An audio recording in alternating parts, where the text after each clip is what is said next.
Syria, the UN Security Council has unanimously adopted a resolution calling for a 30-day humanitarian ceasefire in Syria.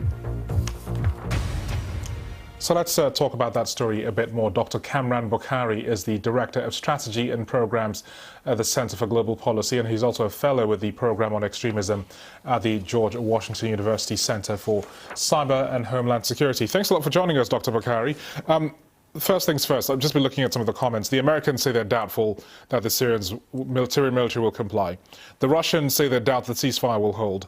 Syrian activists are saying that the airstrikes continued after the vote. It would appear that clearly the resolution is not even worth the paper that it's written on. That's one's perspective, and I wouldn't say that it's inaccurate. But I think that the intent of the great powers in the Security Council is to let the world know that, look, this is not easy. We're working on it. This resolution is kind of like a placeholder saying that right now we don't have the means to implement a ceasefire, but we are working on it and, be patient. So what hope do the people of Eastern Ghouta, for example, have? Is this something which they should hear and feel that relief is at hand? I mean, relief and a sense of fear are relative, and for the people of Eastern Ghouta, there's been no let-up. So if they're not hopeful, then it's only natural. I think that it'll take a long time for the powers to work out a ceasefire that is meaningful, in which relief can actually be provided to this particular area. And it's a complicated situation. You have the Syrian regime backed by the Iranians and the Russians on one side bombing the area. And then there are, of course, rebel forces that are reportedly not allowing people to leave. I mean, to the extent that these reports can be believed.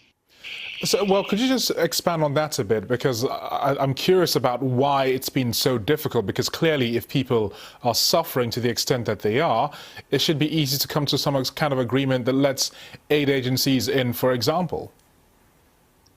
All things being equal, that should be very easy.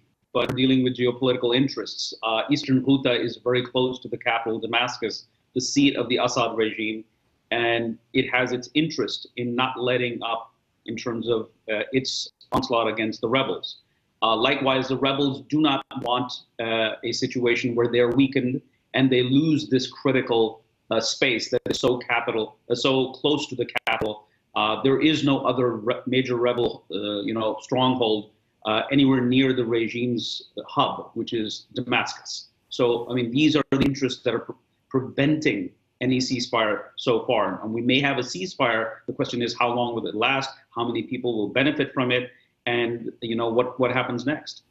And I suppose, crucially for the people of Eastern Ghouta, this is a chance for them to at least have some temporary relief.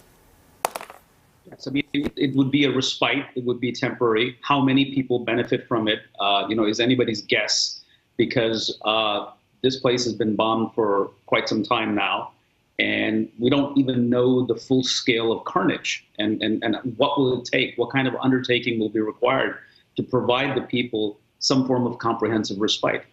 Okay, thank you very much. That's Dr. Kamran Bokhari, who is the Director of Strategy and Programs at the Center for Global Policy, also with the Extremism Program at the George Washington